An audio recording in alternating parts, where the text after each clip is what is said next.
generals. Nearly every ball is a funeral. And when we batting, brother, go and put your men on the boundary line. And if you give we a liquor, that is merely a hiccup. Look, you win the little battle, you lose the war. It's the same result every time. Everybody sing. Here come the West Indies. Here come the West Indies. Them rude boys gonna get you by degrees. Here come the West Indies. I tell you now, here come the West Indies. Here come the West Indies. Them bad boys gonna bring you to your knees. Here come the West Indies. Special request to the Trinity Posse. And what about the Guyana Posse? And what about the Jamaica Posse?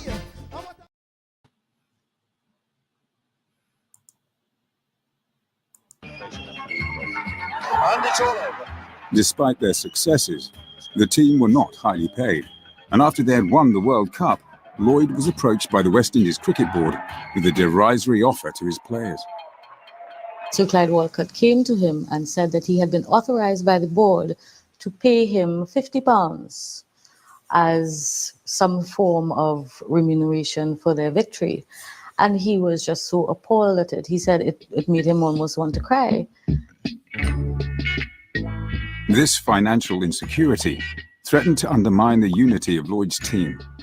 And in 1983, 18 West Indian players were offered a lucrative one-off deal to break a Commonwealth agreement and play in apartheid South Africa. Mattis, Clark, Croft and Rowe are among the players reportedly earning up to £70,000 each. The big money on offer meant many, like fast bowler Colin Croft, would risk a lifetime ban from Test cricket. In a sense, it was a bad decision on my part. But also, I never considered myself what I would call a professional cricketer.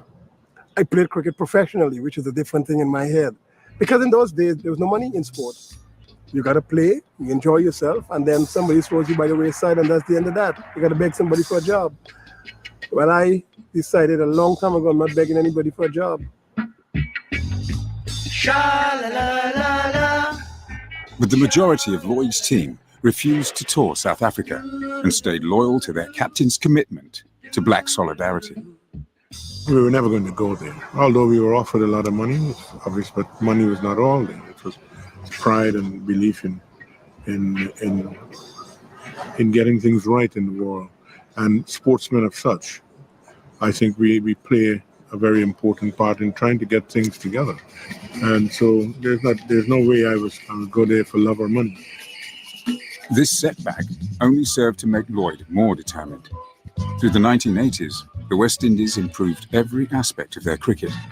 Introducing a specialist fitness coach, they now trained like professional sportsmen, and the team swept all before them with ruthless efficiency. And he's gone this time, Gordon Slim. This team had a winning mentality, but executed it with style and swagger. I'll see 600 on the board here at Edgeworth. It was an era that was dominated by, I would say, just power play. You know, quick bowlers, aggressive batsmen, brilliant fielding.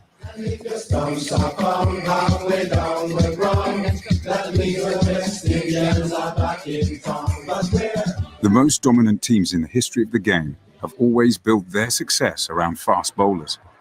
Lloyd's innovation was the ability to field not 2 or 3, but 4 world-class pacemen, who each presented a different challenge to the opposition batsman. Getting out of bed on a morning when you know you're going to face Holding, Roberts, Garner, Croft, maybe substitute Marshall for Croft, it's an effort to get out of bed. Cricket, lovely cricket. Oh, dear me. And you've got to bat against Michael Holding. You know that Mikey was probably doing out the quickest of their quartet. Great big long run-up, so you had lots of time to look at him. And he'd sort of come closer and closer very quickly towards you. But he had the most fluid action, pure silk. Everything worked. Everything was timed perfectly. And if he came at you at 95 miles an hour, well, it was on you mighty quickly. Good catch. Drop ball too. Gower's gone. Joel Garner with the extra height And Joel could still bowl 90 miles an hour. It wasn't as though he was 6'8" and the rest of it in his hand, therefore was, 10 foot, 10 foot up there. So he generated bounce at whatever pace, whether it was mid-80s or 90s. And he's bowled him. So Gower goes for naught. And then when Malcolm Marshall came through, Malcolm became maybe the greatest of them. He could swing the ball, he could cut the ball, he could bowl it quick, he could change his pace, he could bowl at the speed of light, he could attack you. You thought, well, where do you hide? Well, that's begun. This is a very fast over from Marshall. My thoughts coming up against any batsman was not really to try and impose myself on them mentally. It was all a matter of technicality. What this guy didn't like. And a little flick at that, and he's gone, caught 9. If I didn't think he liked a short ball, I'd give him a short ball. If I didn't think he liked balls pitching outside the off, coming back into him, whatever I think he did not like, that's what I would be trying to do. And he's caught, it's all over, Allison is gone. In 1984, England, led by David Gower, were blown away by this pace attack, losing the series 5-0. Joyful West Indian fans now insisted that this wasn't just a series whitewash. Their old colonial masters had been blackwashed. And West Indies very convincingly win the series by a margin of 5 test matches to nothing. The West Indies power cricket didn't endear them to sections of the English press, who were finding their domination hard to accept. A barrage of criticism was launched. I don't think our players are out to injure people. It's not out about that. They were quick. And if you have fast bowlers, you're going to get hit. It's not out about it. It happens here now. The carnival culture, imported into English grounds by West Indian fans, irritated some in the cricket establishment. The authorities, citing safety and public order, began to ban all musical instruments. That drum will spoil the enjoyment of the day for many, many people who are sitting here and having a... And ticket allocations to West Indian fans were also subject to restrictions. The ticket system became where you could have 2 West Indian fans sitting together. So they were all very sporadic. And being sporadic, you couldn't hear them in numbers. Well, I felt it was a bit harsh. Jealousy. When Lloyd retired, Vivian Richards took over the captaincy. And 2 years later, in the Caribbean, the West Indies silenced the critics, again beating England 5-0.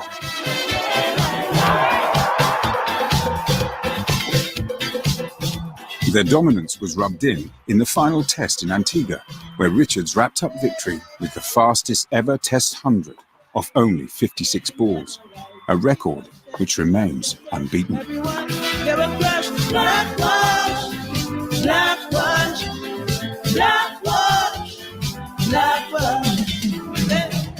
People often ask me what the highlights of my cricket career, and I mention those two series where we won 5-0. And the reason why I mention that is because not only because we beat England 5-0 twice, but because of the effort that was put in, the highly professional nature of the team. And I felt at the time the team was invincible. This is not a one-man job. It's like guys who were in the trenches, well, or 1 or 2, whatever period of war, they see themselves as a band of brothers, and the accomplishment factor felt great after that. Led by Richards, the Master Blaster, the Windies continued as undisputed world champions.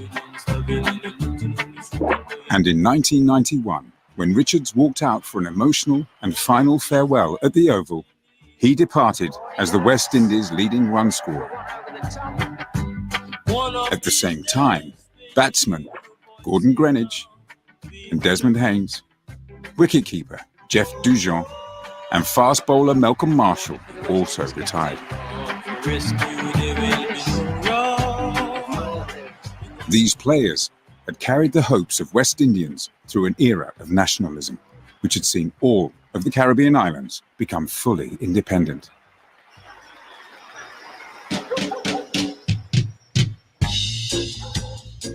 By the time these players had retired, the Caribbean was adjusting to a dramatic shift.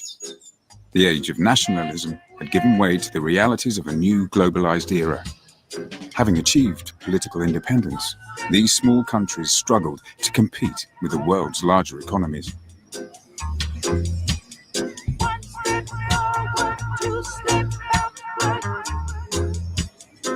The result was rising inflation and unemployment. In this new world, it was no longer enough to cling to notions of black pride and identity. For a lot of us, it is a real challenge to get through the day, get something to eat. That's not exaggeration. You know, Trinidad has a lot of money, but for a lot of people in Trinidad, there's a lot of suffering. Real poverty you can't imagine. Good evening and welcome to West Indies Cricket 101 on a Sunday night. We have our two analysts here, Dr. Vincent Adams and Basil Butcher Jr. Please share the link. Please share the live. Let everyone know that we are on. As it is with all West Indies cricket, you know, one day we're shouting to the heavens, and another day we are just either sucking our teeth or throwing the heads back and say whatever. And so we opened up with that clip to, in a sense, warm our spirits and remind us that things were not always what they are today with our cricket, and that perhaps another world, another era is possible. Is possible.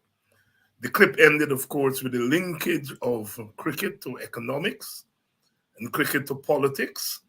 And that is, of course, what C.L.R. James meant when he coined the term beyond a boundary. And it's beyond the boundary and not beyond the boundary.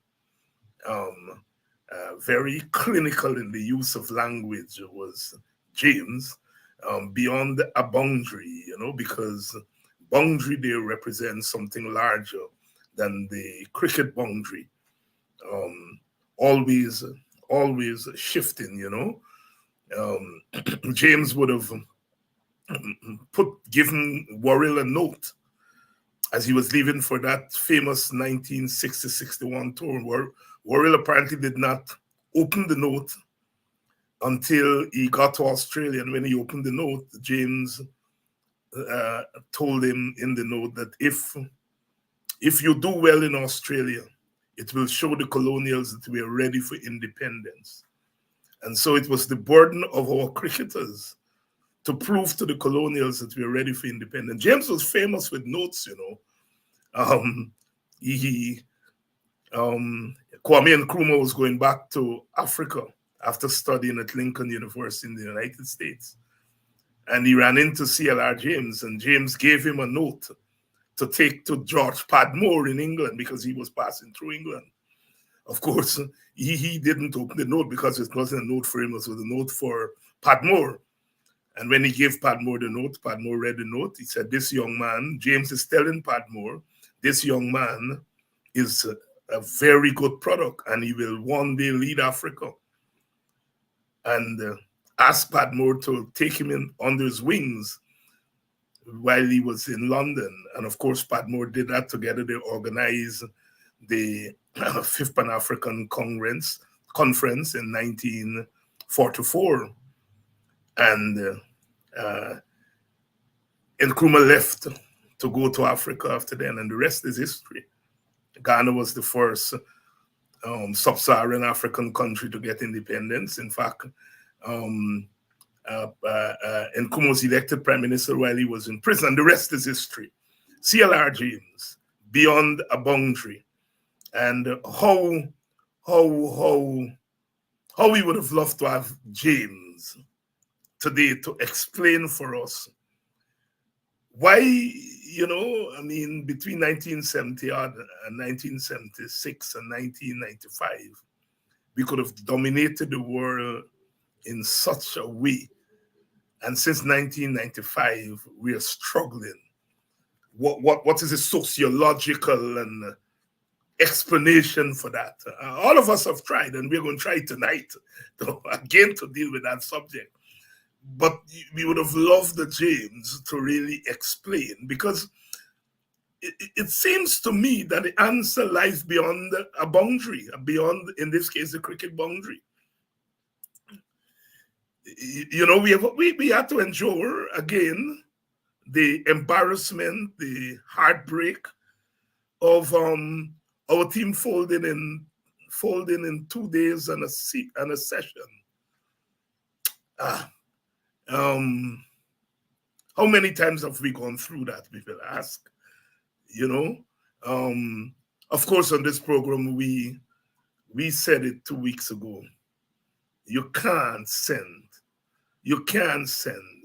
such an inexperienced batting lineup to England and expect to win. So in a sense, we anticipated this. But when it happens, you know, because as West Indians, we are always hoping that at least the guys will carry it to the end, even if they lose, you know. They will carry it to the end. We will not fold in 2 days. It will go to the 4th day, perhaps the 5th day. If we lose, we're still. But, you know, here we are again. And the answer has to be somewhere beyond the boundary in this case. I felt so sorry for the youngsters because I think it was unfair to them. It is unfair to them. I mean, it's as if the administrators are willing our young people to fail, you know, to fail, right? I mean, one can argue that the great Lloyd team was beaten 5-1, but if those of us who were around during that 5-1 in Australia, we won at Perth, the fastest ground in Australia and around the world.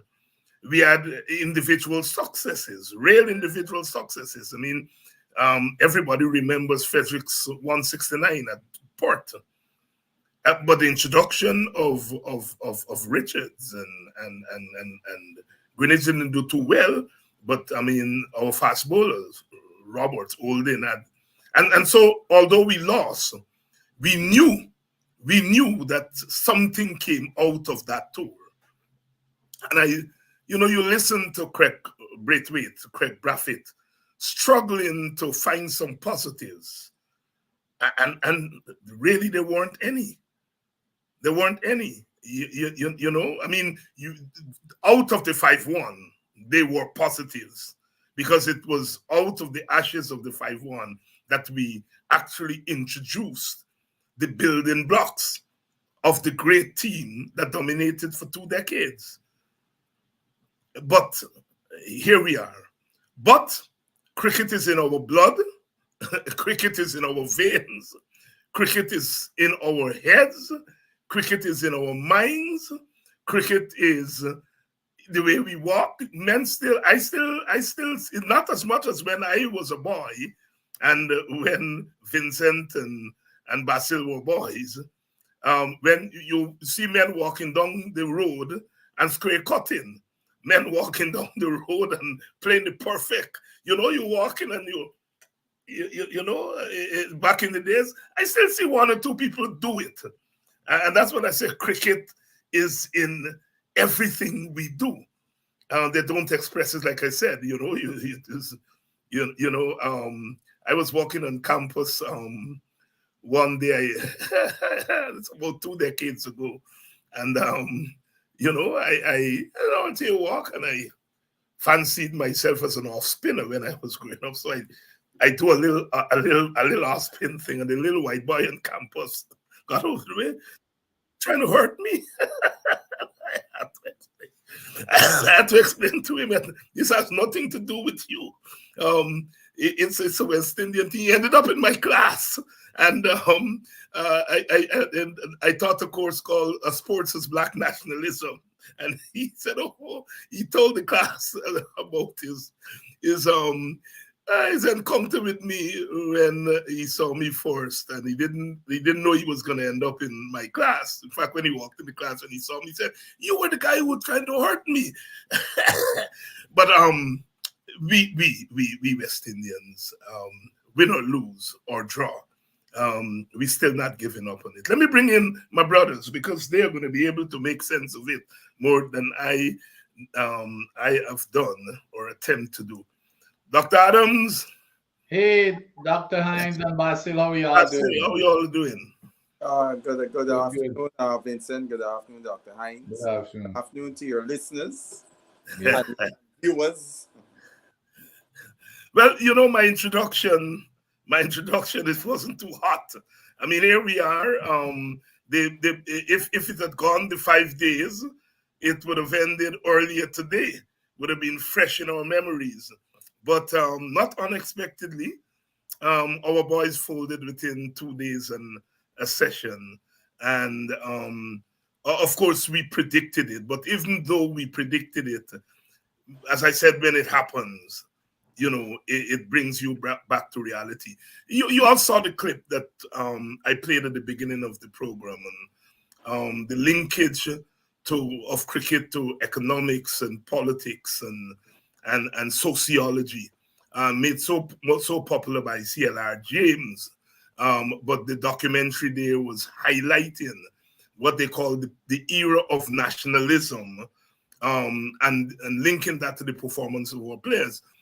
But the issue of Crofty, I think, with that formulation, which I've always found interesting, I was playing cricket professionally, but I was not a professional cricketer.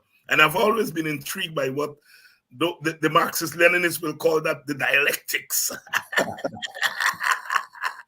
And I want to start us up there because I'm not as vocal as I used to be with it, because I think I now understand our society better. But you know, 15 years ago, I used to be livid at the cricketers for running after money and neglecting the Caribbean. I'm still not at peace with it. But I think I understand what's going on in the young men's head, in terms of money and the nation and so on and so forth.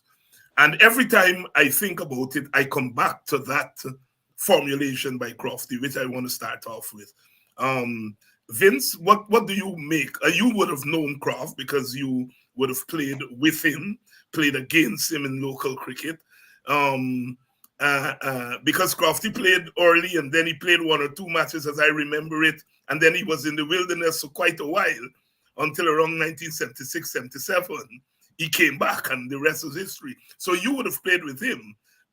Vince, what do you make of that formulation? Because I think it's more than a statement. Yeah. And how applicable is it to what we are grappling with today? Yeah, you know, I you know where my position stands with these players and money.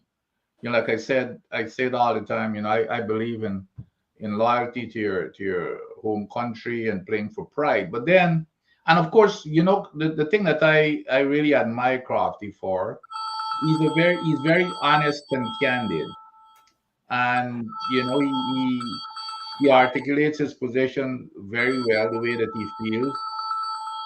And then you've got to look at the well-being of these players. I mean, we on our side, you know, we look at our players.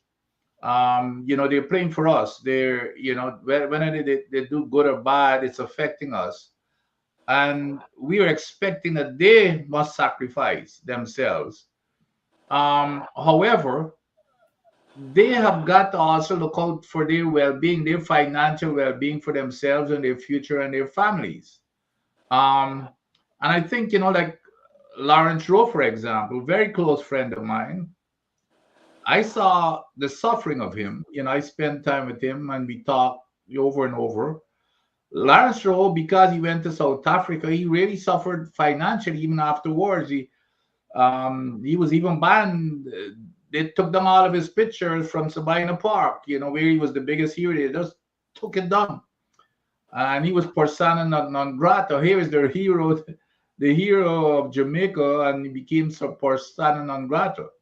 So he suffered, and I'm sure a lot of folks suffered, and even Crofty and those folks, you see what happens to them after cricket, which is exactly And I've got to always bring up Basil's father, which is some of the things that he told me when I was, when I got into that accident. He was the one who forced me to go to university for this same exact reason. And what he said, and never forget those words, that everybody wants to be around, you're famous. You're aspiring to be famous, you're getting there. But when you're about 30, 35, that time is past. They're going to be looking for the next Vincent Adams, and you're going to be left out into the cold. We've seen it happen over and over to a lot of our players in the West Indies, because when you're done taking care and winning for the West Indies and winning for the people, nobody takes care of you. There is no type of fund or anything that makes sure that these players are taken care of in the West Indies. So you've got to understand, because you can get an injury, which is what Basil father told me that again. What happens if you get an injury at the age 25 and you can't make it any place? So those guys, they look at it from that direction, or you get dropped. I mean, there's nothing guaranteed. You can get dropped from a team and you never ever make it back for whatever reason. So in as much as, I always say that we should take disciplinary actions against those players when they don't want to play for their country. That's their choice. I have no problems with those choices. But, if they make that decision, that ought to be the decision. We ought to allow them to do that, but don't pick them for the country. But at the same time, I've always supported their decision to try and take care of themselves financially. All of us have our own jobs that we make sure we take care of our family. That's their profession.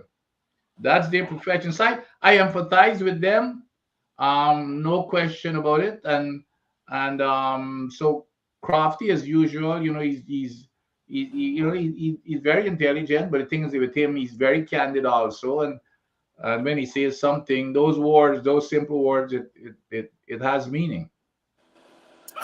Basil Crofty's dialectical formulation. I play cricket professionally, but I'm not a professional cricketer. Yeah, because I think that is a reflection of what international cricket was in those eras, where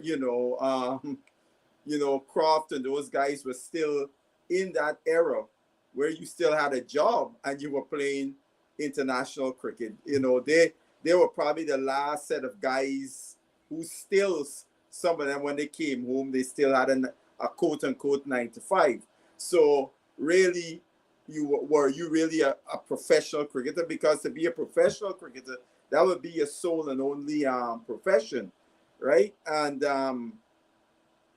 I listened to something that he said there also about going to South Africa and starting, but it was a bad decision in reflection.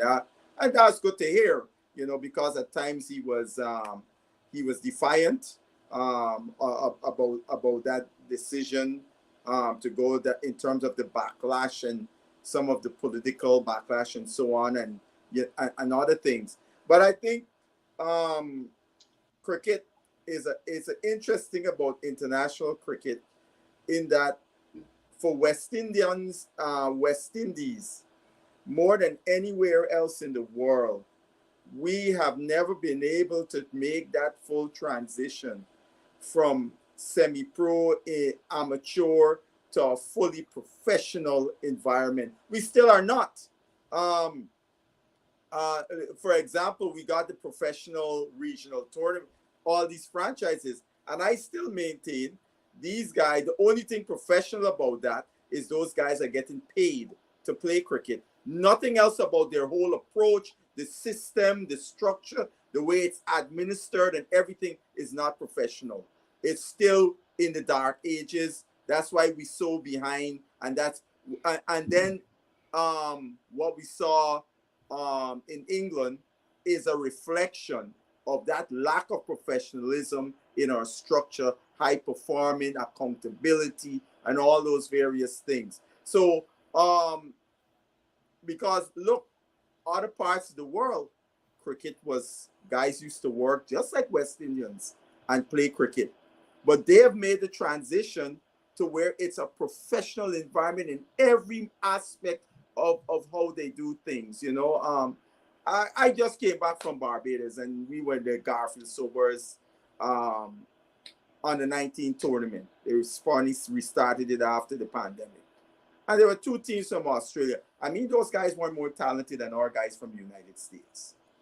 But you could see the kind of coaching that they're exposed to from ground level up, that they had something more than all the other teams that we played against in the tournament.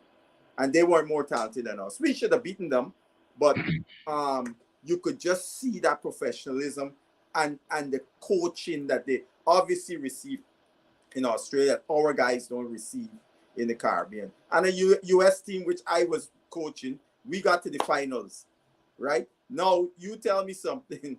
You would expect a U.S. youth team going to Barbados to play in a tournament like that 20 years ago or so on to even make noise? No, they'd have got the doors blown off. But the flip is happening, right? Now we got upcoming. I saw there's a series between the under-19 U.S. women and the under-19 West Indies women. I will not be surprised if the U.S. women beat them up bad.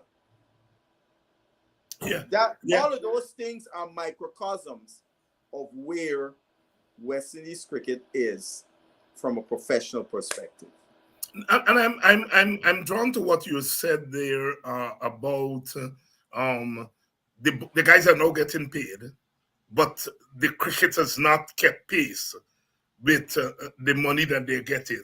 I mean, it's not a whole set of money when you compare to other countries, but at least they're being paid as professionals. And a comment that I came across from Brian Lara this past week, in which he said, you can pour millions of dollars into West Indies cricket. It's not going to turn around. And that struck me. And to hear you actually say it here today, and I quickly drew the connection between the two the two statements. And I want you to elaborate on that, and then I'll go back to Vincent on it. I mean, you're paying, the whole thing was that you are not being paid, all right? Yeah. So now you're being paid, right? And but you're not lifting the standard of your game. Right. What's happening there? No, just because we got to break this thing down to the microcosm in each region. For example, Barbados by far has the best cricket structure in the Caribbean. Is not even a close second. Barbados is the only place in the region that has primary school cricket competition that's been going on for years. The Harmon Griffith tournament, secondary school competition. Their schools play in the BCA tournaments, right? Second division or intermediate, right? They're the only place in the region that still has 3-day club cricket. Yet, Barbados are not producing world-class players. So right there, they have the structure. And now you have to ask the question, why Barbados are not producing world-class players, right? And some other parts of the region that are more decrepit have been able to produce a few players that we could say that could be ascending to them. Look, look at this. Look at Guyana, for example. Right now, Guyana have on the cusp of producing fast bowlers more than Barbados, who historically was the place that produced fast bowlers. Guyana right now, we got at least 4 guys in Guyana that bowl 90 plus miles an hour. All of them from Barbados, right? So I don't wish the guys in Guyana, if they gotta play Barbados in Jones Cup. You mean the guys in Demerara and Demerara batsmen, right? But I'm saying that to say, and I spoke about that when I was in Barbados. I had an interview and I spoke about that, and the guys agreed with me. And for several, one of the things that always hinder us is the politics and putting square pegs in round holes. There are lots of people in the region that have the knowledge but are not placed in those positions to make decisions about the development of players. You could like the game, you could be academic and all of that, but there are certain nuances if you're not exposed to the game on an intimate level and understand the process that it takes to develop an elite player.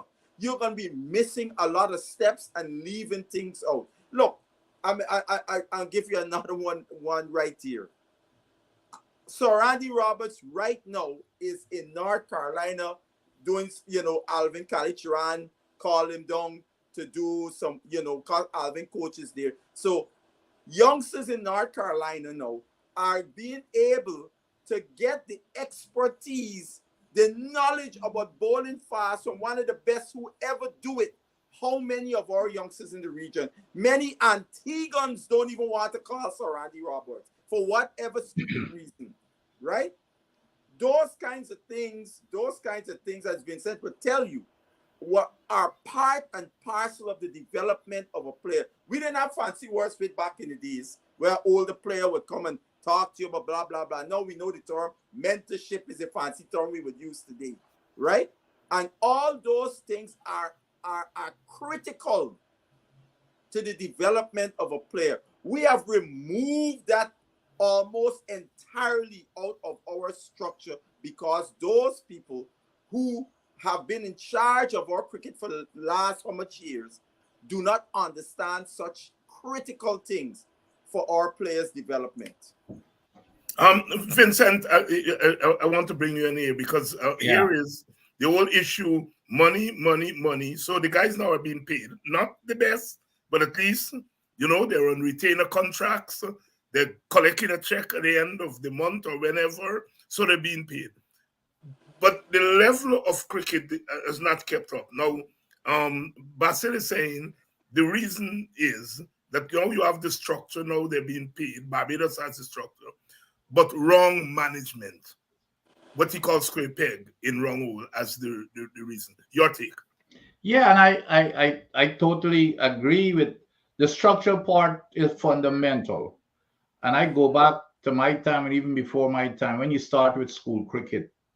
That's what builds the pride. I remember when I played for my school, the school used to get a holiday when we play a game. So you're on the field there, and you're not only, the pavilion is filled with, you see all the uniforms, your school uniform out there. So you're playing for that school. And then of course they pick, they would pick an Upper Demerara team, and then they pick an Upper Demerara East Bank. So it's a it's starting with a small territory, becomes that territory until you get to the national, but it's all pride. Now, so nowadays they don't have that type of a structure. Now, the other thing that in order to be fair, well, one of the things that we see, and Basil mentioned Andy Roberts being in the area, one of the things that we see, for example, look at Jimmy Anderson. Jimmy Anderson has announced his retirement, in this test match, and he was immediately hired as a bowling coach for that team in the next test match. Where are our Andy Roberts, Clive Lloyd, and all of our great players around those national players? So again, it comes back to the management of how do we get these players ready. The other thing is, in all fairness, see, the players of the past era, and we saw it exposed here in this English store. The players of the past era, guess where they basically grew up? In England. League cricket, county cricket. League cricket, county cricket, that's where they tightened up their skills with the moving ball and on and off the pitch. All of our top players for the West Indies played county cricket. Yeah. And then of course the rules were changed. So the younger players are not getting a chance. They're not getting that exposure. Right now, the English players, they're right probably in the middle of their league. So those guys are ready. And we should understand that. However, we should devise a solution to that. For example, you can't tell me we cannot get wickets, even if you gotta bring in turf from someplace. The St. Lucia wicket, for example, is probably the best wicket in order to tighten skills. You know, it seams, it has pace. We can prepare wicket for those type of conditions. And before taking kids on a tour to England, I would spend the last month or two preparing them on such a wicket. If we go into India, I would prepare them, you know, come to Guyana with all of our best spin bowlers, India or Trinidad. But we just pick up players and say, well, okay, it's time for you to go. And especially a team such as this, which we anticipated this was going to happen. No, you know, no experience whatsoever under these conditions, especially you coming up against, you know, a world-class bowlers such as Jimmy Anderson and those type of, under those conditions that you've not seen in real time before. So those are the kinds of things. But again, and I believe when we have deviated from having cricketers running cricket West Indies, I think that's when we started falling down. Because you remember the last cricketer we had was Clyde Walcott. Right. But you see, if you have people in those positions at the top, they would understand, you know, what's really needed and how do you develop players. But these guys are strictly business. Cricket has become a business, and now we're putting people in to manage cricket in the West Indies that they never, probably some of them never even played a whole lot of cricket. But here they are, they're managing it, and it's all about money. In our time, it wasn't about money. And I think that's the big difference. And of course, even when we hire cricketers, we are not hiring them because of their cricketing skills. We're hiring them because of other skills they have. Take Neil Bascom, not Neil, Miles Bascom. He played cricket for the Windwards, but he's not hired because of his knowledge of cricket. He's hired because he's supposed to be a whiz kid, right? And look, we have a force five, 95 test matches, 86 of those the captain, right? And when you count up, I went back after Lara made that observation, and when you look at the amount of cricket the English force five in this team played, you're talking about 300 and something test matches versus our 95. Take away Craig Braffett and, you know, 12, 13 for the rest of them. And we've talked about it on this program before. I understand, based on a hint that Basil gave, that Hope didn't want to go. I don't know about Chase, why he's not there. The other boy is injured from Jamaica. King is injured. And if you look around, there are a couple more who could and should have been on that team. I still think that although we have some of the players don't want to play, I still think the selectors are not getting it right. I think we have gotten into this thing about roles and not picking your best player. You know, your best players. I always think that your best players, regardless of whether you're an open batsman or what have you, when you're in trouble, you can't talk about roles. You have to talk about your best talent. By God, Rohan Kanai opened and kept when he first came into Test cricket. Clyde Walcott used to keep, you know, and Viv Richards opened in that disastrous tour of Australia in 75, 76.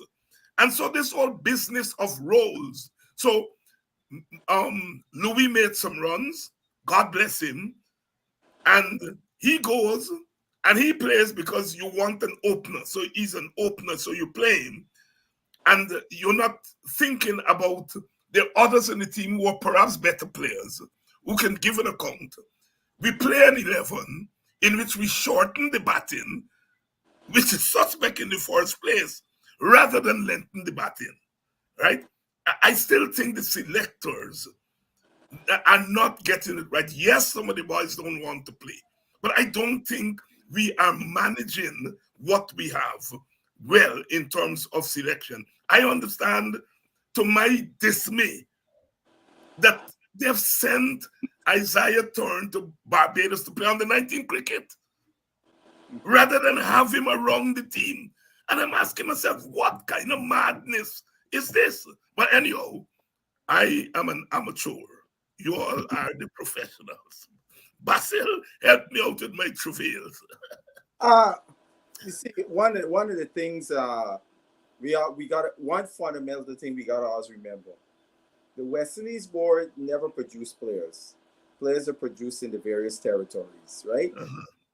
Now, where I think West Indies board has dropped the ball throughout this thing is that they have not held those territorial boards accountable for all their mismanagement and all of that stuff. They have not provided the leadership to those boards in terms of the oversight and how to professionalize and blah blah and all of that stuff. They've done it in piecemeal at times. Like right now, they would say, okay, we don't have the fitness standards for guys to make the team, but we replace that. We have an S&C, which is strength and conditioning coach. Each franchise has a strength and conditioning coach that now they're funding that thing now. But each franchise got a strength and conditioning coach. But you watch a West Indies team, would you say the fitness is not a problem?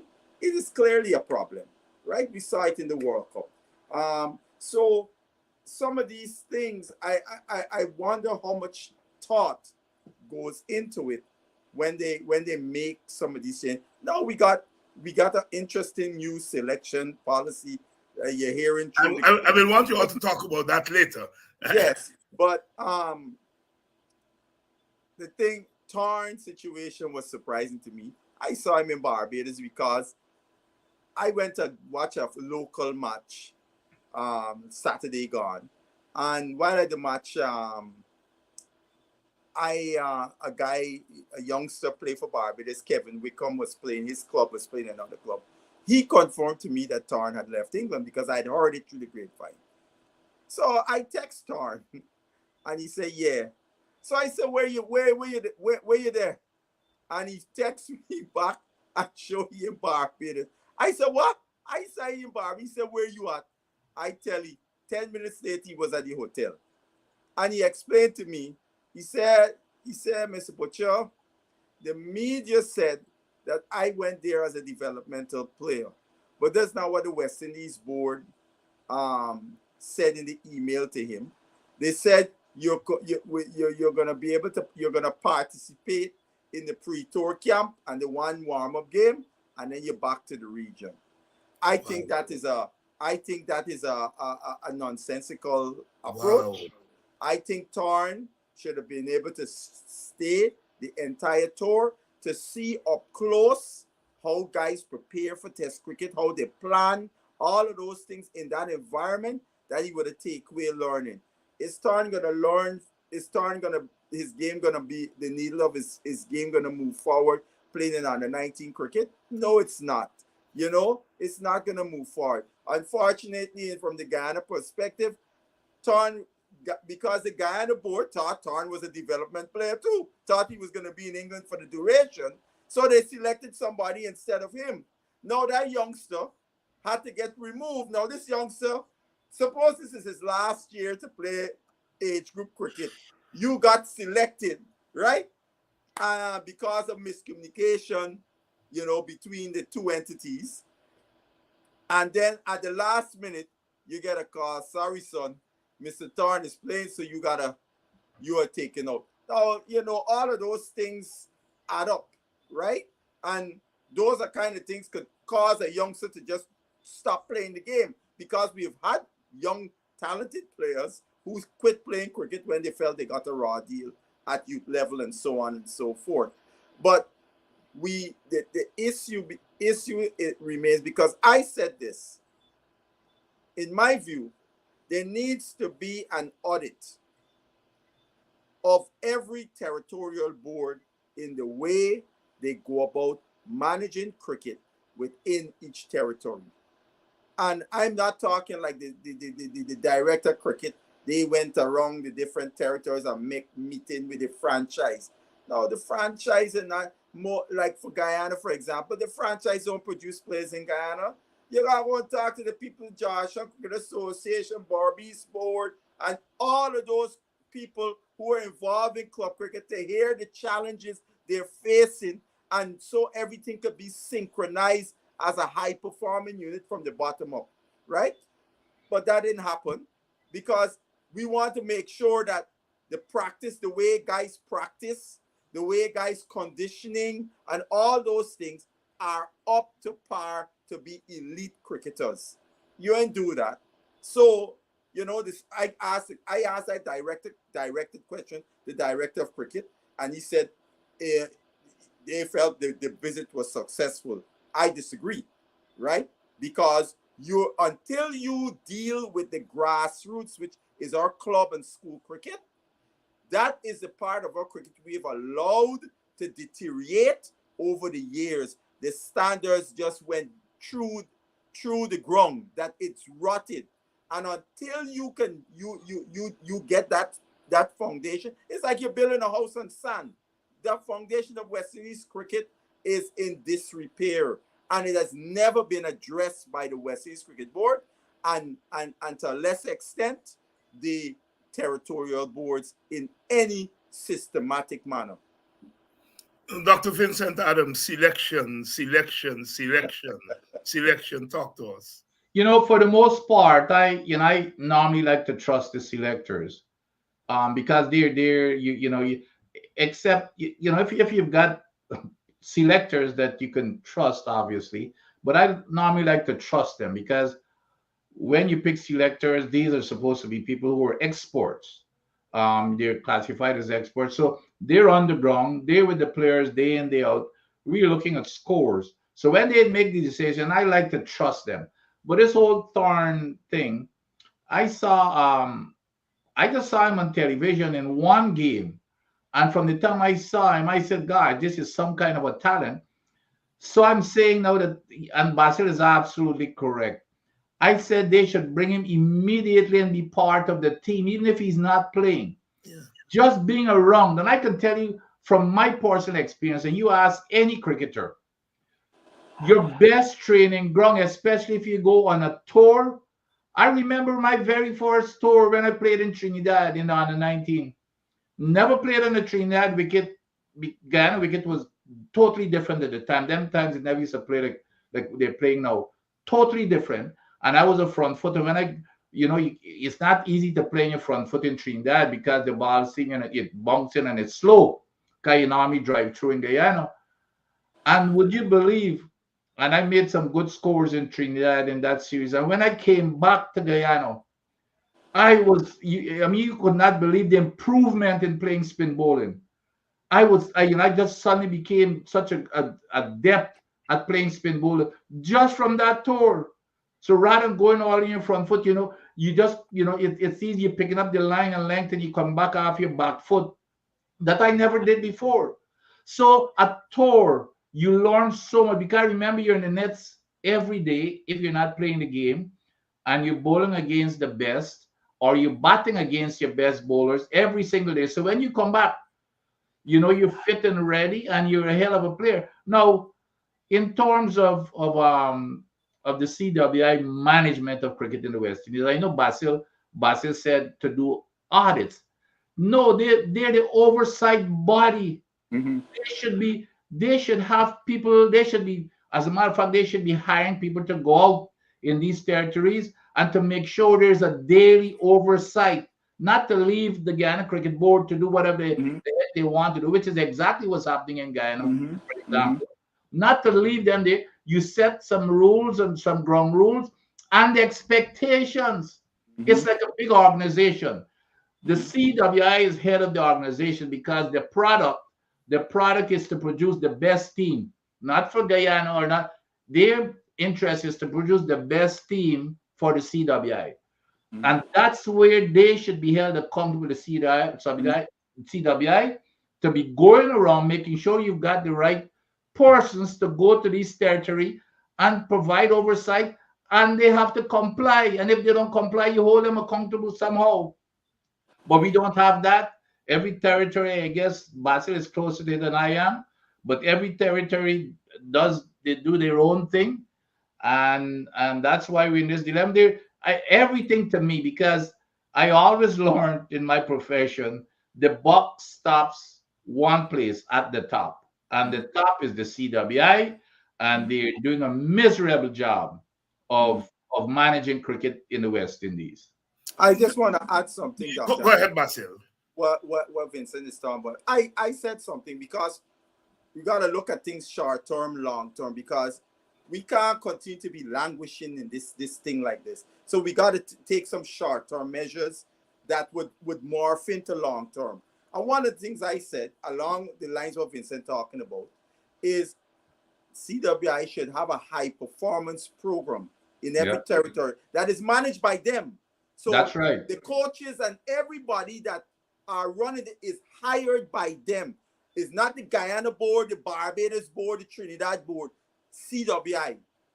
And they manage it based on the best practices, high performance that the CWI set out, right? So our players from regional level to international level, when they're at home, they're in this program, because we cannot continue to see players year after year, we're not seeing improvement. People think because a guy made 450 last year, then this year he makes 600, he improved. No, it's just that maybe last year, them guys held on to the catches. The next year, they don't hold on to the same catches. Improvement is when you see a difference in approach. You see tightness in the technique.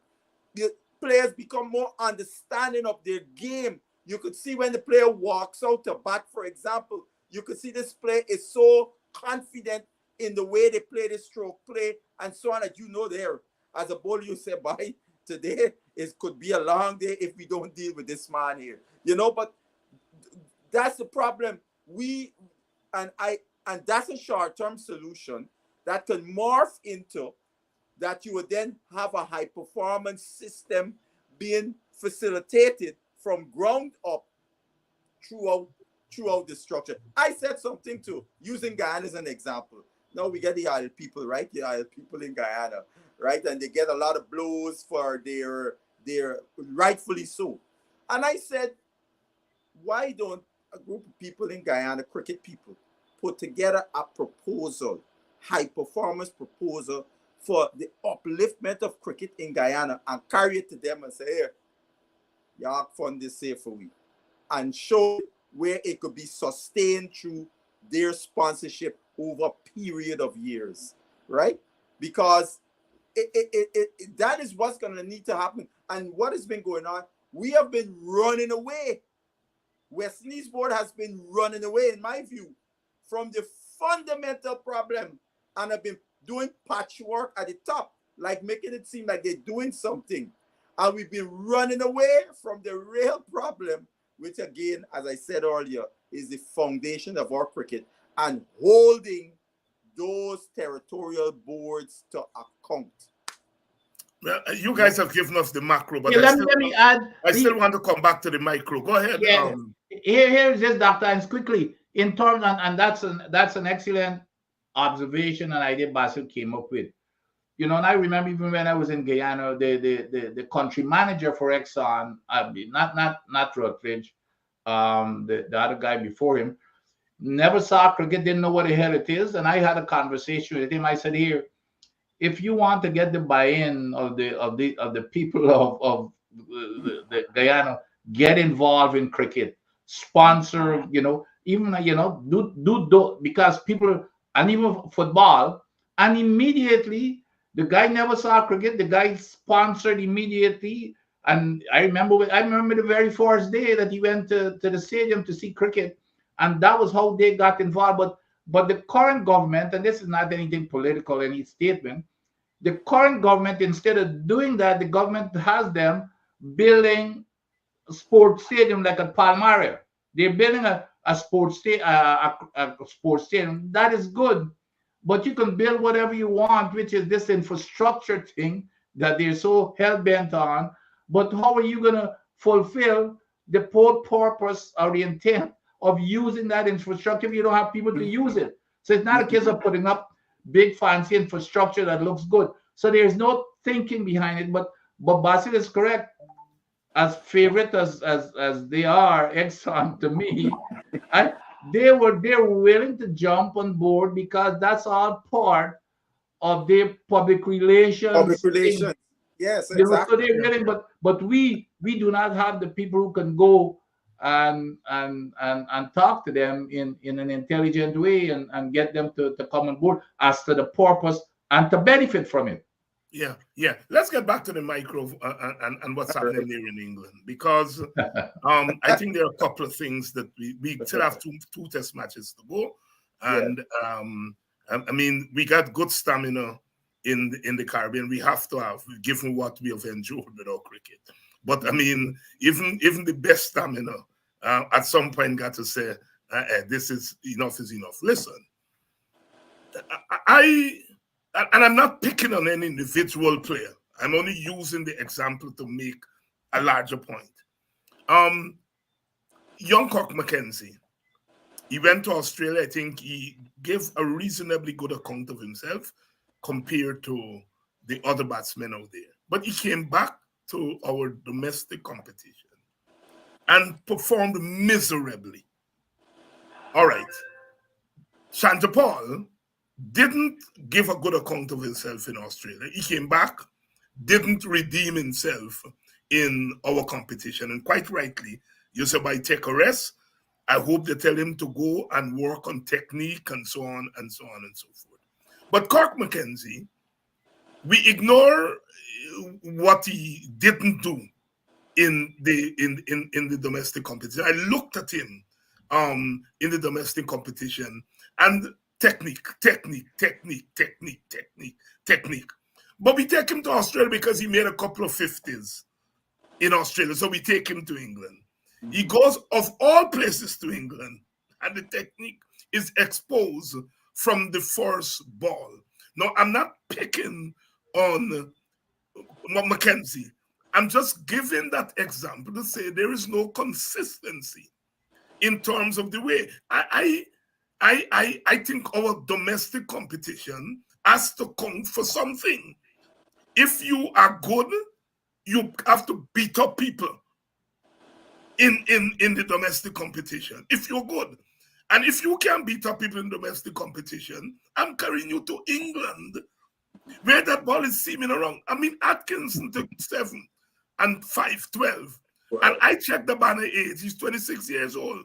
He's been playing first-class cricket for the last 8 years. So it's not a poo-poo. He's playing his first test match, but he got a whole lot of experience. Yes. And so, I mean, I feel sorry for Mackenzie. I looked at him.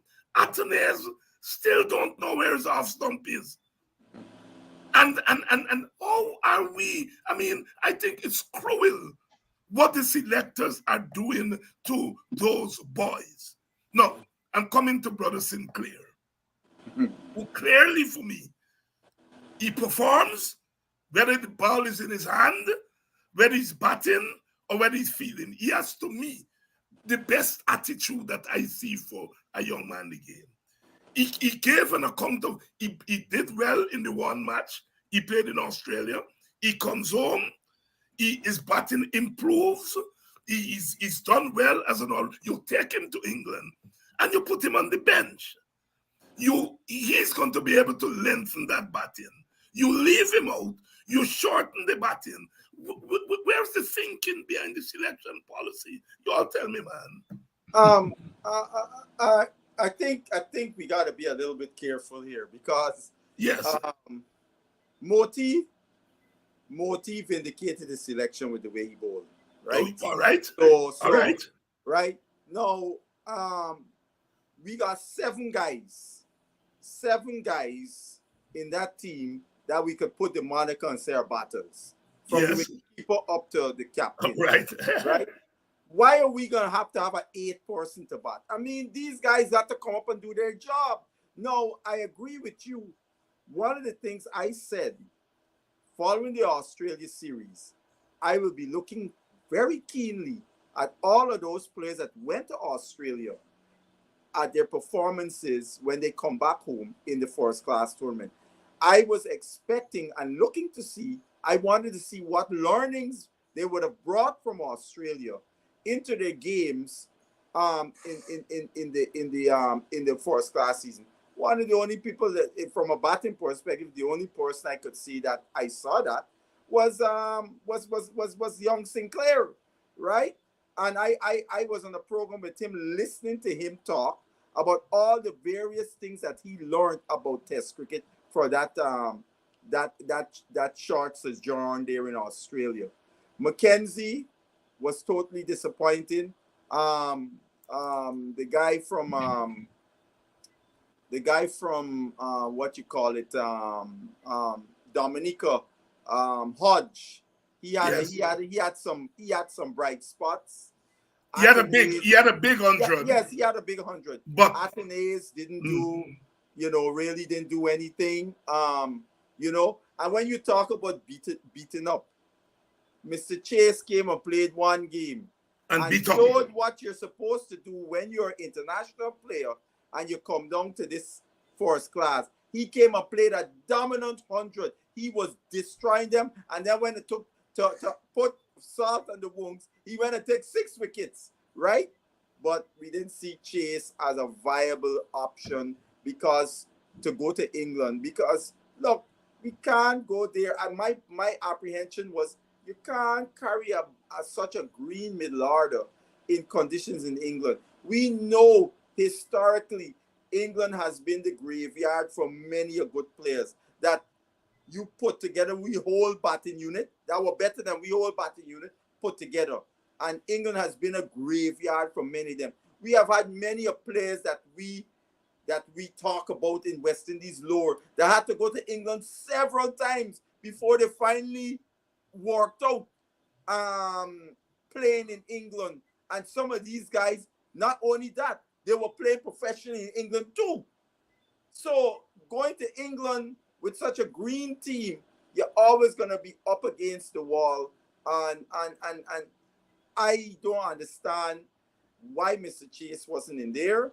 I would love for the West Indies director of cricket and the lead selector to explain why you pick Louis as a replacement because of Roach, when it's clearly you have a big hole in your batting lineup, to bring a guy who comes in that actually can bat in the top 6 and is a very useful bowler. So you're getting a 2-in-1 player plugging up.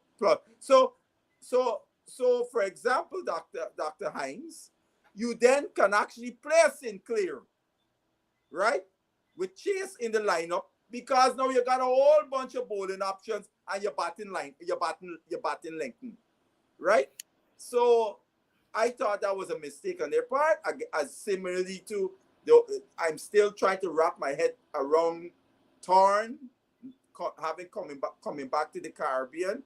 And the last point I want to make to you, you said something very interesting, and I'm going back till all the way to probably 2000 or 1999 or something like that, when Roger Harper took a team, West Indies A team to South Africa. He was the coach for the team. He had Sarwan and a bunch of other guys in the team. The South Africans beat us handedly. And one of the things Roger made the point at that time, he said, when you go down the list of the South African players, guy play 41st class, 51st class. We guys playing 10. Now, even this guy that played for England here, Jamie Smith, his test debut. Jamie Smith got over nearly 61st class games behind his belt, and he's 23 years old. He's 23. Right? So that experience counts for a lot. Look, South Africa got a guy, and we're going to see him. He coming to the Caribbean. Guy named Bellingham. You saw when Bellingham made his debut against India earlier, late last year. Yes. He looked like a guy who had been playing test cricket for about 15, 16 or more test matches in his first test match. Why? Again, because of the volume of first class cricket experience he had playing both in South Africa and in England. Because even the captain of the South Africa team said he didn't look like a first-time player, right? And those are the things you see.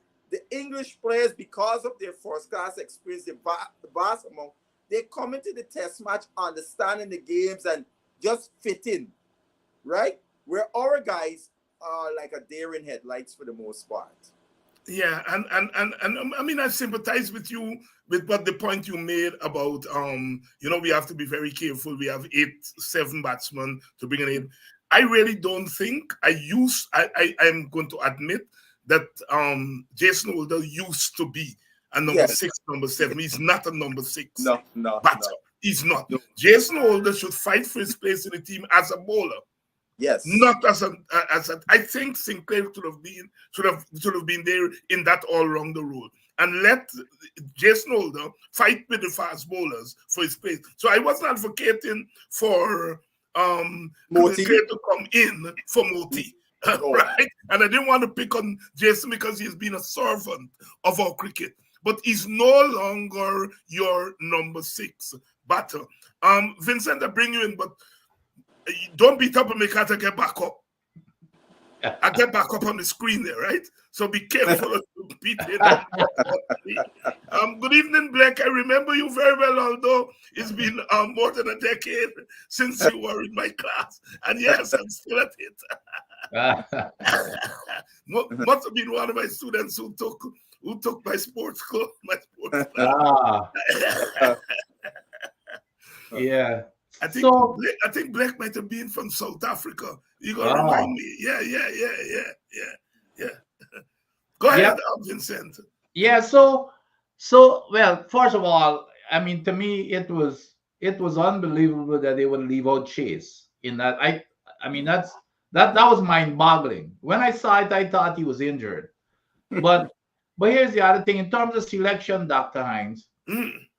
With Mackenzie and Hodge especially, they did fairly well in South Africa. Normally when you pick a team, you pick it from the last series. And especially when there's no competition.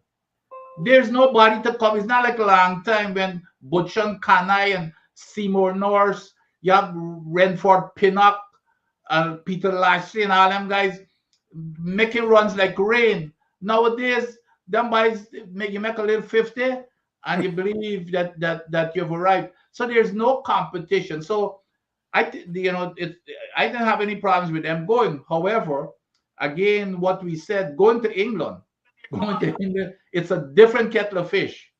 Okay, especially in your first exposure to that English condition. And these English bowlers that are well prepared, top class players, and it comes down to Dr. Hines. Mental. I always learn from the big boys that when you're at that level, your mental strength is 90% of your batting. 90%, because all y'all could cover drive, you could on drive, you could cut, you could do all these type of things. However, it is that ability to concentrate and stay there as long as possible.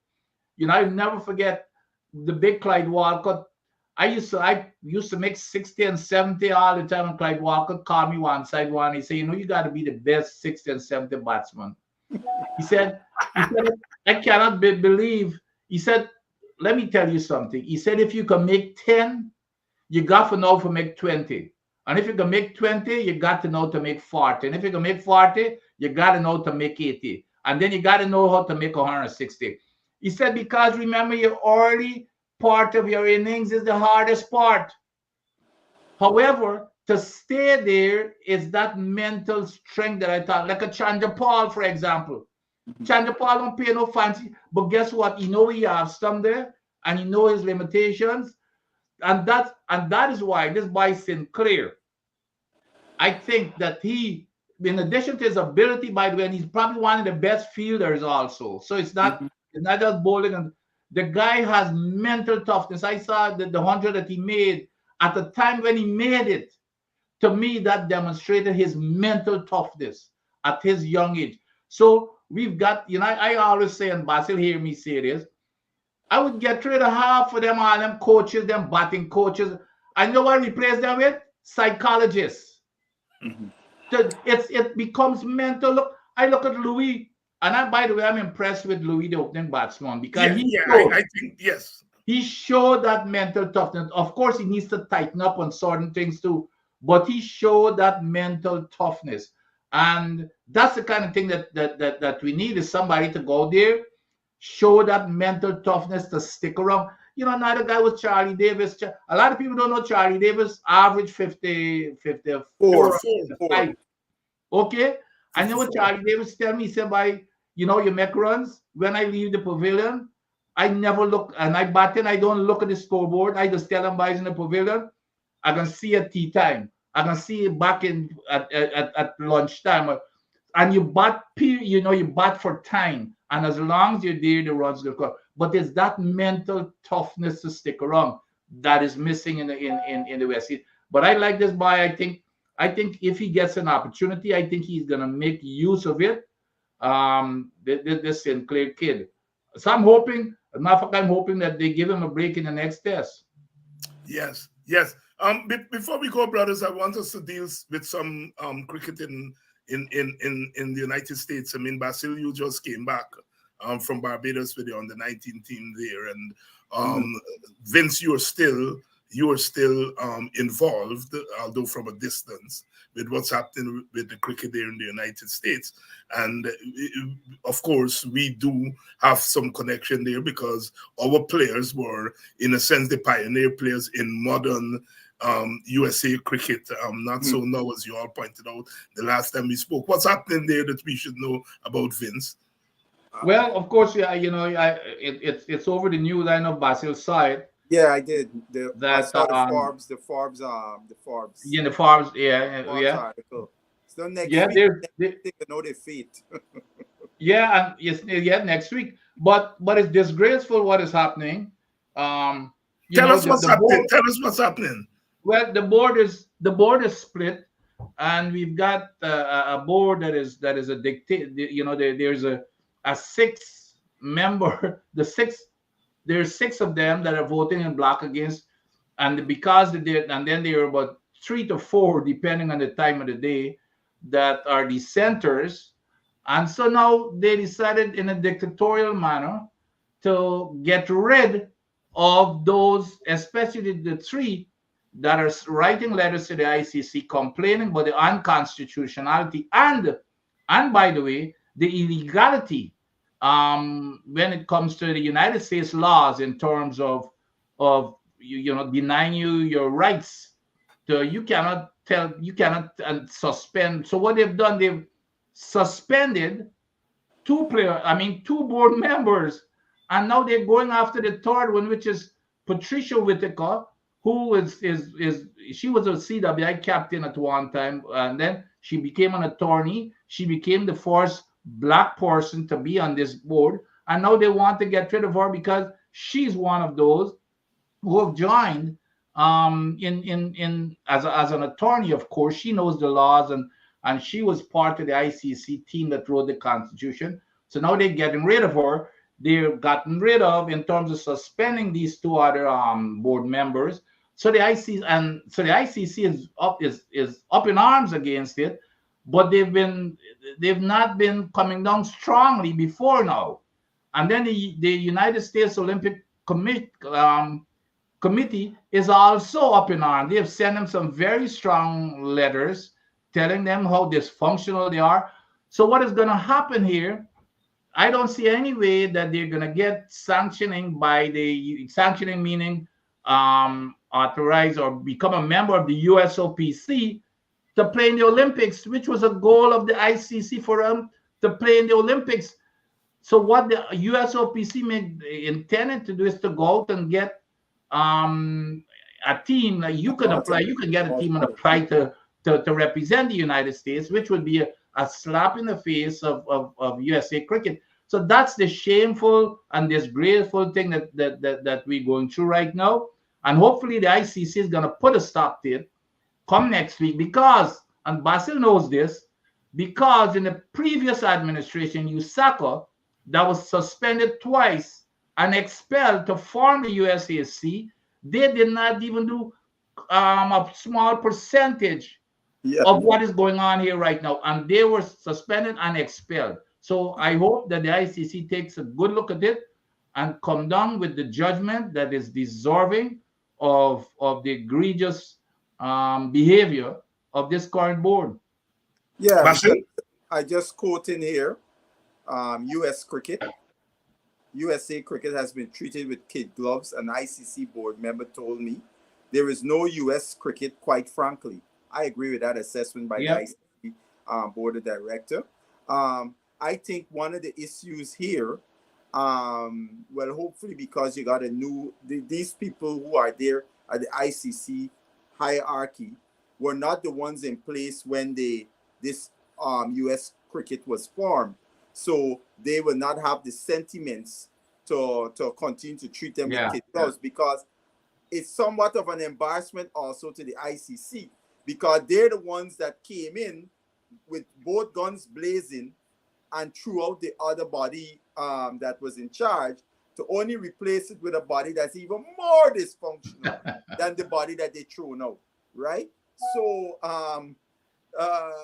that's where the situation like. And just on another quick point of U.S. cricket, in the two teams that we had at the Garfield Sobers tournament, there were several youngsters from North Carolina who have come through the hands of Alvin Kalicharan. And I have been watching, because every year Lyndon Fraser, the head coach, New York Tri-State, takes the last 7 years or so, he's been taking teams to Guyana, youth teams to play, as for development of these youngsters here. And over the years, they started streaming the game. So I've been able to see these youngsters play in the more recent times. And several of them from North Carolina. And I'm always impressed with them. And I always say to myself, Alvin doing a good job, because you've seen the results. I happened to speak to him on the phone because Sir Randy called me and he put Alvin on the phone. And I was telling Alvin, we had a bunch of youngsters there in Barbados.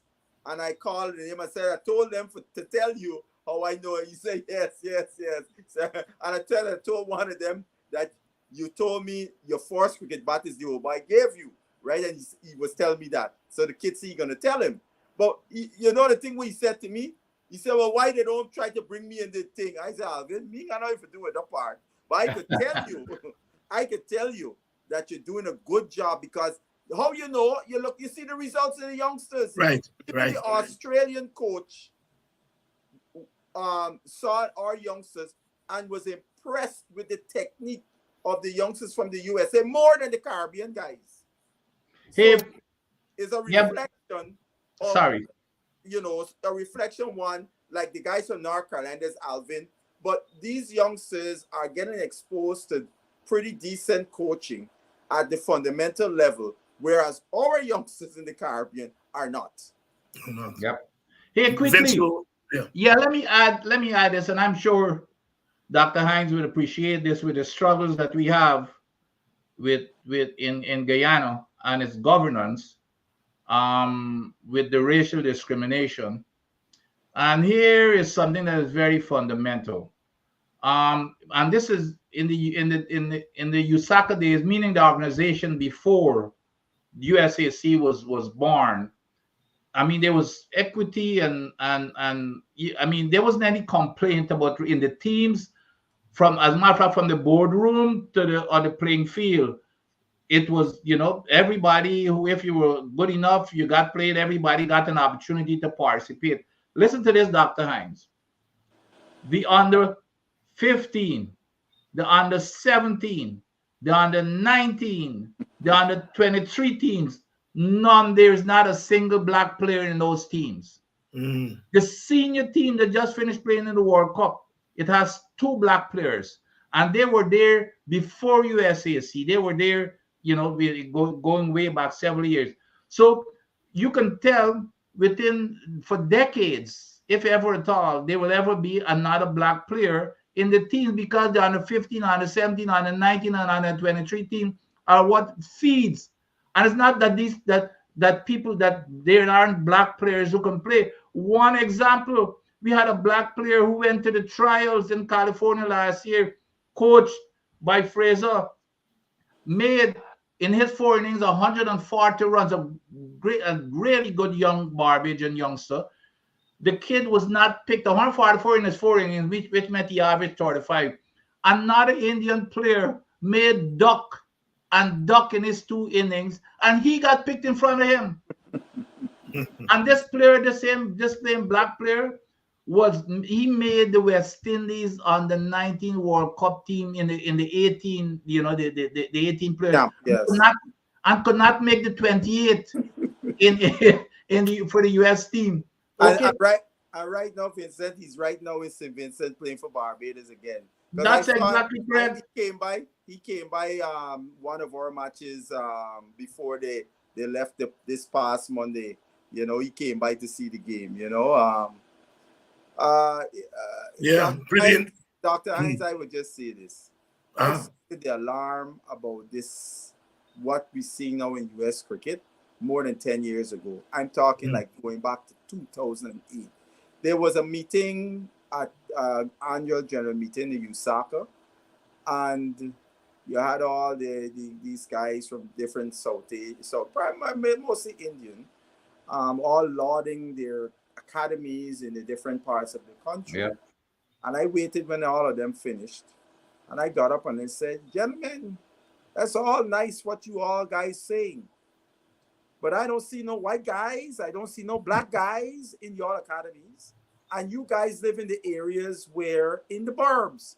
You're not in the urban center. You're in the suburbs. So why I'm not seeing no black guys and so on?" And I say, you guys can't pat yourself on your shoulder until you take this game outside of the expatriate community.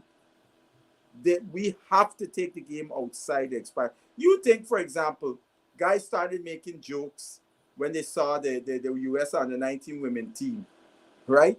I see people making jokes. Well, this is an Indian B team or C team. And, I saw an Indian person make a comment, they're born in USA. But that person didn't get it. You think people in the US, in mainstream and so on, are going to support a team with all those names that they can't even pronounce? Yeah. You got to be kidding yourself. That is the reality. And if you're not sensitive to that, you should not be part of US cricket. And they're not. And that is the problem. They're not. Because the other thing is the corrupt practice of having the academy owners and them interconnected, and you're only picking people from the academies because when, and here's the other thing, to even get your kids into those academies, we talking $10,000, $20,000, $30,000. It's not cheap. Nope. And you gotta pay the coach. So those parents are expected that their kids will play for the US team. So it's all interconnected. Dr. Hinds, you and I are very familiar with this friends and family thing.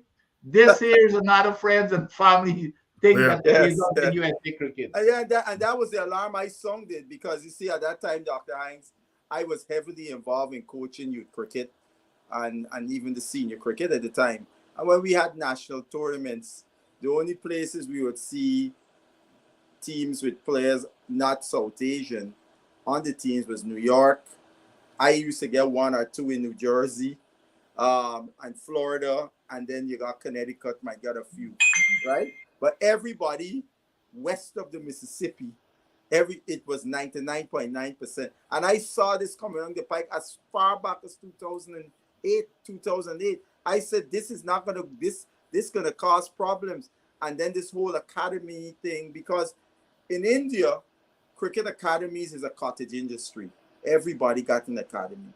So, the Indians who come here involved in cricket, they have brought their cricket culture with this academy set up. But what it fosters a hierarchy, because we don't have a system where any young person could come in and learn this game with not having to pay next to nothing to learn. So we have a system where we're subsidizing coaches to teach youngsters from the urban centers and so on, the working class people and so on, to play the game. These youngsters, most of these, all of these I mean, for the most part, Indian youngsters, their parents are able to afford, they have the disposable income to pay for them to go to these academies to learn to play the game, right? But I mean, the average working class person is not going to be able to do that, right? So we're freezing out a large sector of our population from getting involved in this sport.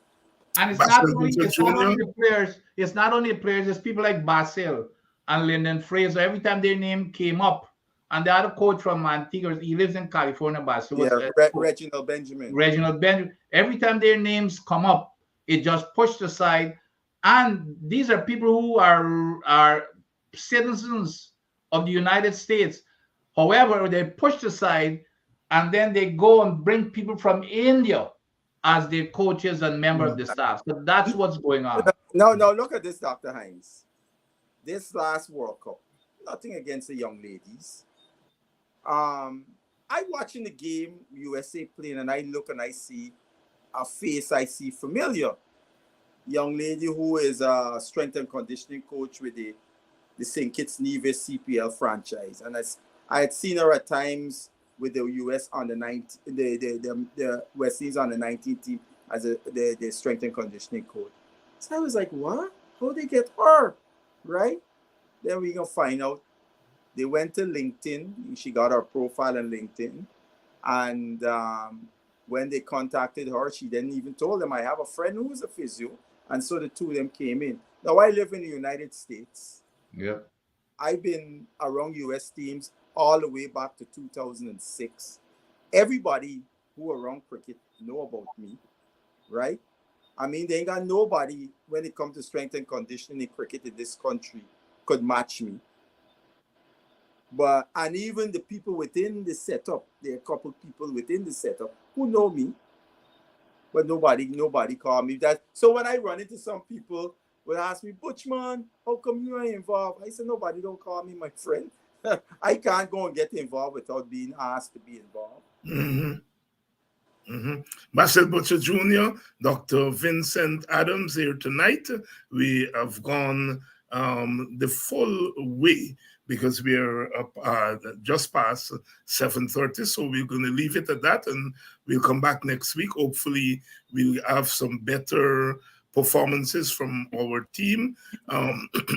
Butch, I heard you mention a name there, and when we come next week, we'll talk a little bit about him because I have a lot of time for him. I looked at him very closely. Kevin Wickham from Barbados.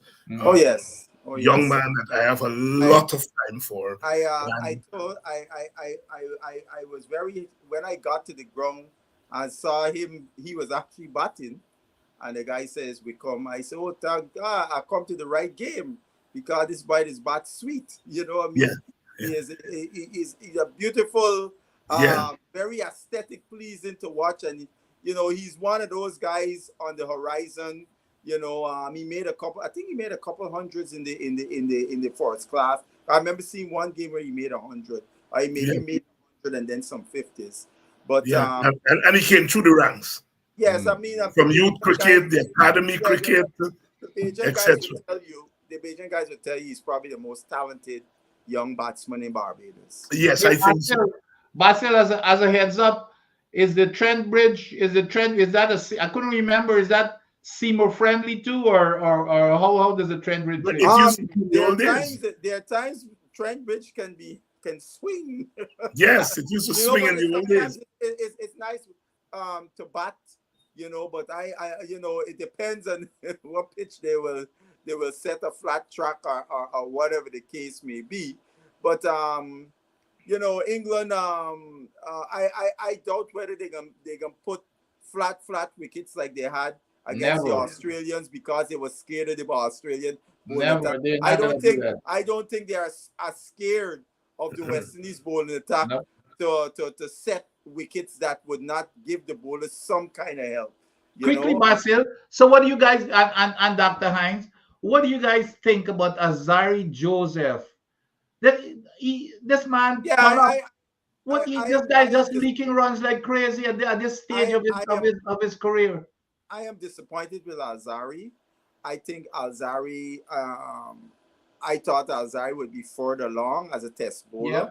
I always use the analogy. Rabada was a dominant youth fast bowler in the World Cup in 2014. Alzari was the same in 2016. And actually, when Alzari came into that World Cup, he had more experience than Rabada had in the previous World Cup because he had already played first-class cricket for Leeward Islands. Now we look, Rabada is an all-time great, and we're still talking about Alzari's potential. Albeit, Alzari had 2 serious injuries. He had a back injury and a shoulder injury. But still, you would have expected Alzari to be the man leading. And, you know, in that first day, 10 overs, 66 runs. 60 odd runs, yeah. You know, yeah. I mean, you gotta stop the runs, man. If you're not getting the wickets, the thing about it too, although we people were going, and you know, I heard all kinds of things about these guys. You know, we West Indians, as soon as we team don't do, we ready for cut everybody head off. And I said to some guys, one, and you gave the disparity in the test experience. I told him that, number one. I said, 2, those guys never played cricket in England. 3, give the English bowlers some credit, right? The English bowlers were not giving us nothing. They were not giving our guys nothing. And we batted in the worst batting conditions in the test match, right? Than the English team. So all those factors put together, this is what you're going to get as a result. You know, and one of the things too, you know, Lords is a team you always hear about the famous slope. Yep. And many both batters and bowlers have been perplexed by that slope because at times you leaving alone the ball because you tired and next in the ball come and knock your stump out. Or as a bowler, you can't get the line right because of the slope and you're bowling wayward and so on and so forth. So all those things add up. The inexperience of our guys add up. And then, you know, look at the warm-up game. I went through the list of the players that played against us. The most first-class games played by any of those guys was 18, right? So most of these guys were what we call reserve county players. Not even first-team county players. And they were giving us a run for money on a flat track. It was not a track that was doing anything. On a flat track, they gave us a run for money. Alzari and that short ball, you know, on his day, the short ball, if used intelligently, could reap rewards. But he seems to think that is his normal, regular ball, the short ball.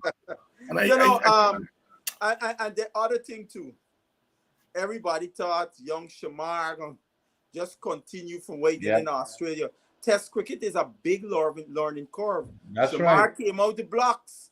Well done to Shamar. And I remember Sir Randy saying to me, he would have loved to have a chat with Shamar because right now we're on top of the world. And Sir Randy said to me, I've been there and I know when you come down on the other side, right? To let him understand, don't worry about all the adulations. Just focus on getting better every time you go out on the park, whether it's practice or play. And these conditions foreign to him. He never played in England. So they're going to have to learn very quick by the time the second test. I really think that we can give it a better showing in the second test. That's why I think that the guys would have got a little understanding of England in this first test, and I'm hoping against all hope they should give us a better account. But Braffett got to come better. That batting is heavily dependent upon him, and he threw away his wicket, especially in the first inning. Oh yeah, I mean that was very uncharacteristic. Very uncharacteristic of him. Very uncharacteristic. It was like out of the blue, he just decided to pelt a swipe and get moved down. Very with uncharacteristic. All hands, no foot movement. None. Yeah. But I hope we win the toss and send the opponent in for us. I don't trust us to bat first on any of them wickets in England. So here I hope we win the toss and send England because I think we stand a better chance with our bowlers bowling first rather than our batting, because you cannot come back in a test match against England when you're bowled out for 121. You can't come back against no team. Any because team. Dr. Hines in Australia, when Hodge and De Silva saved us in that first in the second test, we were 6-something for 5. You remember? I said another looked like another 130 bowl out. And if we did get bowled out for that, the match was over. Yeah. The match would have been over. You can't come back against teams of that caliber. You get bowled out for under 150 and think you're gonna be in the test. You know, all you doing now is fighting to get back in the game. And it's not like we got a lot of experience on our side to be patient and all the variables that we need for the longer format, you know? So yeah. All right, whatever the combination they put on the park, you know, we have to go. Even as I would prefer Sinclair to come into the team, I'm not saying that to say that it will change the overall thing. I'm just saying justice for the young man because he got a good attitude. And when the chips are down and everybody is on par, I think attitude takes you over fast, and I hope they find a place for him. Yeah, well, Adam said something, Jimmy Adams, that he was asked specifically at a press conference after the first day about the non-selection of Sinclair. And he said they felt on this specific surface, Moti would have been a better bet than Sinclair as a bowling option. And that's why they went with Moti, right? Now, Moti, that just tells you, Moti is not a shoe-in in our 11. Because we saw that in Australia, he got dropped in the second test. After the first match, so depending on the surface they see, I think there's a high likelihood that we would see Sinclair in the team. And I hope if they play Sinclair, that he bats at 6 and that will drop down. Yeah, that will go down to 8. I mean, I love Jason, you know, but all right, brothers, let's go. All right. The usual story after party, you gaff outside. See you all next week. All right, good. And thank you all for staying with us. I notice a lot of you come in late and perhaps this 6 o'clock and cutting it with you all. But we'll see what happens. I'll talk to the brothers because everybody's accustomed to the program at 7 o'clock. And I think a lot of you are coming in for 7 o'clock. But we'll see you next week and I'll let you all know whether we stick with 6 or we'll come to 7 from next week. See you all. Rude boys gonna get you by degrees. Here comes the West Indies. And when you're facing the generals, nearly every ball is a funeral. And when we batting, brother, go and put your men on the boundary line. And if you give we a liquor, that is merely a hiccup. Look, you win the little battle, you lose the war. It's the same result every time. Everybody sing. Here comes the West Indies. Here comes the West Indies. Them rude boys gonna get you by degrees. Here